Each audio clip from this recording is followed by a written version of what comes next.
ರಸ್ತೆ ಜನರ ಕಿರುಚಾಟ, ಮಳೆಗೆ ಕೊಳಚೆ, ಅಪಘಾತ ಖಚಿತ, ಅಧಿಕಾರಿಗಳ ಡೋಂಟ್ ಕೇರ್ ಧೋರಣೆ. ರಸ್ತೆಯ ಮಧ್ಯೆ ಕಬ್ಬಿಣದ ರಾಡ್ಗಳು ವಾಹನಕ್ಕೆ ತಗುಲ್ತಾ ಇದ್ರೂ ಅಧಿಕಾರಿಗಳು ಮಾತ್ರ ಡೋಂಟ್ ಕೇರ್ ಅಂತಿದ್ದಾರೆ. ಗ್ಯಾರಂಟಿ ಸರ್ಕಾರದಿಂದ ಎಲ್ಲಾ ರಸ್ತೆಗಳು ಗುಂಡಿಮಯವಾಗಿದೆ ಅಂತ ಜನ ಆಕ್ರೋಶ ವ್ಯಕ್ತಪಡಿಸಿದ್ದಾರೆ. 6ನೇ ಗ್ಯಾರಂಟಿಯಾಗಿ ಗುಂಡಿ ರಸ್ತೆ ಯೋಜನೆ ಕೊಡುವುದು ಸೂಕ್ತ ಅಂತ ಲೇವಡಿ ಮಾಡಿದ್ದಾರೆ. ಸರ್, ಈಗ ಇದು ಮೈನ್ ರೋಡು, ಬೆಸರಳ್ಳಿ ಮತ್ತೆ ವೈನಸ್ಕೋಟೆ ಮೈನ್ ರೋಡು, ಇದು ಹದಗೆಟ್ಟು ಸುಮಾರು ವರ್ಷಗಳೇ ಆಯ್ತು. ಈ ಕಡೆ ಯಾರು ಜನಪ್ರತಿನಿಧಿ ತಲೆ ಕೆಡಿಸ್ಕೊಂತಿಲ್ಲ, ಬಟ್ ಡೈಲಿ ಇದೇ ರೋಡಲ್ಲಿ ಓಡಾಡ್ತವ್ರೆ.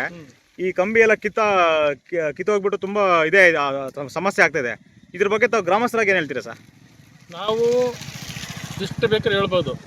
ಇಲ್ಲಿ ಏನಾಗ್ತದೆ ತೊಂದರೆ ಅಂದರೆ, ಇಲ್ಲಿ ನಾಡ ಕಚೇರಿ ಇದೆ, ಇಲ್ಲಿ ಕೃಷಿ ಇಲಾಖೆ ಇದೆ, ಇಲ್ಲಿ ಈ ಕಡೆ ಬಳ್ಳಾರಿದು ಒಂದು ಒಳ್ಳೆ ಓನರ್ದು ಒಂದು ಜಮೀನಿದೆ.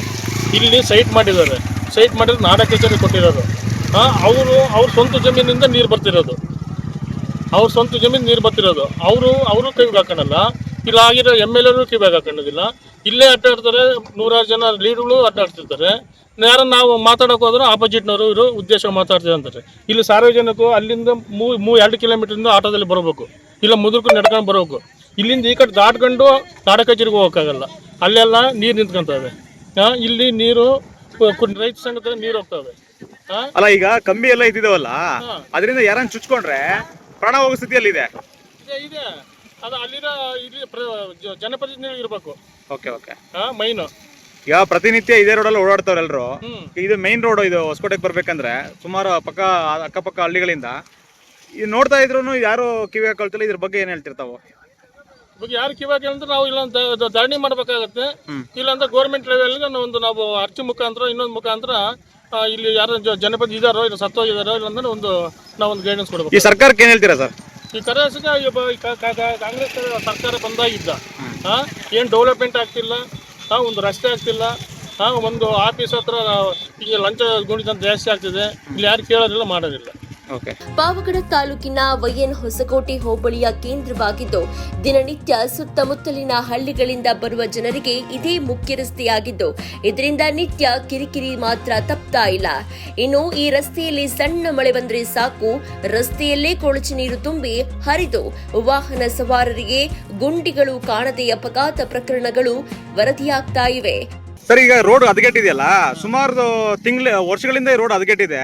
ಆದ್ರೆ ಇದಕ್ಕೆ ಯಾರು ಜನಪ್ರತಿನಿಧಿಗಳು ತಲೆ ಕೆಡಿಸ್ಕೊಂತಿಲ್ಲ. ಜನಪ್ರತಿನಿಧಿಗಳಿಗೆ ಇವೆಲ್ಲ ಬೇಕಾಗಿಲ್ಲ. ಓಕೆ, ಅವ್ರಿಗೆ ಎಲೆಕ್ಷನ್ ಟೈಮ್ ಅಲ್ಲಿ ಬರ್ತಾರೆ, ಅಷ್ಟೋ ಇಷ್ಟ ಕೊಡ್ತಾರೆ, ಮಾತುಗಳಾಕ್ಸ್ಕೊಳ್ತಾರೆ. ಓಕೆ, ಅವರಷ್ಟು ಅವ್ರು ದುಡ್ಡು ಮಾಡ್ಕೊಂಡಿರ್ತಾರೆ. ಓಕೆ, ಇದ್ರ ಬಗ್ಗೆ ತಲೆನೇ ಕೆಡ್ಸ್ಕೊಳ್ಳಲ್ಲ ಅವರು. ಅವ್ರು ತಲೆ ಕೆಡ್ಸ್ಕೊಳ್ಳೋದು ಬೇಡ, ಯಾಕಂದ್ರೆ ಜನಕ್ಕೂ ಅದು ಬೇಡ. ಜನರಿಗೆ ಎಲೆಕ್ಷನ್ ಬೇಕು, ಎಲೆಕ್ಷನ್ ದುಡ್ಡು ಬೇಕು, ಮತ್ತೆ ಎಲೆಕ್ಷನ್ ಬೇಕು ಅಷ್ಟೇ. ಈಗ ಇದರಲ್ಲಿ CC ರೋಡ್ಗೆ ಹಾಕಿರೋದಂತ ಕಂಬಿಗಳೆಲ್ಲ ಎತ್ತಿದಾವೆ. ಇದನ್ನ ಯಾರನ್ನ ಚುಚ್ಕೊಂಡ್ರೆ ಪ್ರಾಣ ಹೋಗೋ ಸ್ಥಿತಿಯಲ್ಲಿದೆ. ಇದು ಅಧಿಕಾರಿಗಳೆಲ್ಲ ಈ ರೋಡಲ್ಲಿ ಓಡಾಡ್ತಿದ್ರು ಇದ್ರ ಬಗ್ಗೆ ತಲೆನೇ ಕೆಡ್ಸ್ಕೊಂತ ಇಲ್ಲ. ಇದ್ರ ಬಗ್ಗೆ ತಮ್ಮ ಅನಿಸಿಕೆ ಏನು ಸರ್ ಸಾರ್ವಜನಿಕರಾಗಿ? ಒಬ್ಬ ಕಾಂಟ್ರಾಕ್ಟರ್ ಭಯ ಕೆಲಸ ಇಲ್ಲ. ಕಾಂಟ್ರಾಕ್ಟರ್ ಪರ್ಸೆಂಟೇಜ್ ಕೊಡ್ಬೇಕು. ಅದು ಎಷ್ಟಂದ್ರೆ ಇವಾಗ 40 ಅಂತ ಇದ್ದಾರೆ, ಇನ್ನು ಇವಾಗ ನಾವು ಎಲ್ಲ 60 ಅಂತ ಇದ್ದೀವಿ, 70, 80 ಆಗುತ್ತೆ. ಆ ರಸ್ತೆಯಲ್ಲಿ 20% ಅಲ್ಲಿ ಅವನೇನು ರಸ್ತೆ ಮಾಡೋಕ್ಕಾಗುತ್ತೆ ಪಾಪ. ಅವರು 20,000 ರೂಪಾಯಿಗೆ ಎಷ್ಟು ಬೇಕೋ ಅಷ್ಟೇ ಮಾಡಿರ್ತಾರೆ ಅವರು. ಅವ್ರನ್ನೇನು ಮಾತಾಡೋ ಕೆಲಸ ಇಲ್ಲ. ಇದೆಲ್ಲ ಸರ್ಕಾರಕ್ಕೆ ತಪ್ಪುಗಳಿವೆಲ್ಲ. ಈಗ ಸರ್, ಕಳೆದ ಒಂದು 2.5-3 ವರ್ಷದಿಂದ ಅಭಿವೃದ್ಧಿಗಳು ಕುಂಠಿತ ಆಗಿದೆ. ಇದ್ರ ಬಗ್ಗೆ ತಮ್ಮ ಅಭಿಪ್ರಾಯ ಏನು ಸರ್? ಅದಕ್ಕೆಲ್ಲ ಜನನೇ ಕಾರಣ. ಓಕೆ, ಜನನೇ. ಯಾಕಂದ್ರೆ ನಾವು ಹಾಕಿದ್ರು ಏನೋ ಬಾಗಿಗಳು ಅಂದ್ಕೊಂಡು ಮತ ಹಾಕಿದ್ರು, ಅನುಭವಿಸ್ಲಿ ಬಿಡಿ ಅವರು. ನಾವು ಅವ್ರಿಗೋಸ್ಕರ ನಾವು ಅನುಭವಿಸ್ತೇವೆ.